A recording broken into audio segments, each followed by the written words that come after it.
കൊച്ചുങ്ങളെ അവിടെ ഇരുത്തിച്ച് രണ്ടും കൂടെ പുറത്ത് പോയേക്കുന്നു എന്നൊക്കെ പറയും. കൊച്ചുങ്ങളെ അവിടെ ഇരുത്തിച്ച് പുറത്ത് പോകണ്ടാണെങ്കിൽ നമ്മൾ പുറത്ത് പോകണം.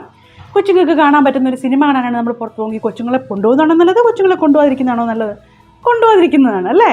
അത് മാത്രമല്ല, നമ്മൾ പേരൻസ് ആയി കഴിയുമ്പോൾ നമ്മൾ ഓർക്കേണ്ട ഒരു കാര്യം, നമ്മൾ മദറും ഫാദറും മാത്രമല്ല, we are still husband and wife അല്ലേ? അപ്പം ഹസ്ബൻഡിനും വൈഫിനും കൂടെ ഒരു സമയം വേണ്ടേ?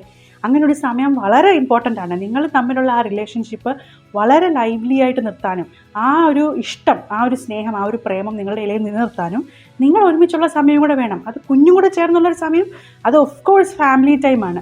പക്ഷേ നിങ്ങൾ തമ്മിലുള്ള ആ ഒരു ഇക്വേഷൻ അതങ്ങനെ തന്നെ നിലനിർത്താൻ വേണ്ടി നിങ്ങൾ മാത്രമുള്ള സമയം വളരെ പ്രധാനമാണ്. അതുകൊണ്ട് ഹസ്ബൻഡ് ആൻഡ് വൈഫ് ശ്രദ്ധിക്കുക, നിങ്ങളുടെ കുഞ്ഞുങ്ങളോടുള്ള സമയം എത്രത്തോളം ഇമ്പോർട്ടൻ്റ് ആണോ അത്രയും തന്നെ ഇമ്പോർട്ടൻ്റ് ആണ് നിങ്ങൾ ഹസ്ബൻഡും വൈഫും തമ്മിലുള്ള സമയം. അപ്പം നിങ്ങൾ പുറത്ത് പോകണം. കൈക്കുഞ്ഞായിട്ടിരിക്കുമ്പം നമുക്ക് കുഞ്ഞുങ്ങളെ കൊണ്ട് എല്ലായിടത്തും ഒന്നും പോകാൻ പറ്റില്ല അല്ലേ? ഒരു ഹോട്ടലിലൊക്കെ പോയി ഭക്ഷണം കഴിക്കണമെങ്കിൽ കുഞ്ഞിനെ എടുത്തുകൊണ്ട് കഴിക്കാൻ പറ്റുമോ? ഇടയ്ക്കൊന്ന് പുറത്തൊക്കെ പോയി ഹോട്ടലിലൊക്കെ പോയി ഭക്ഷണം കഴിക്കണമെന്നേ.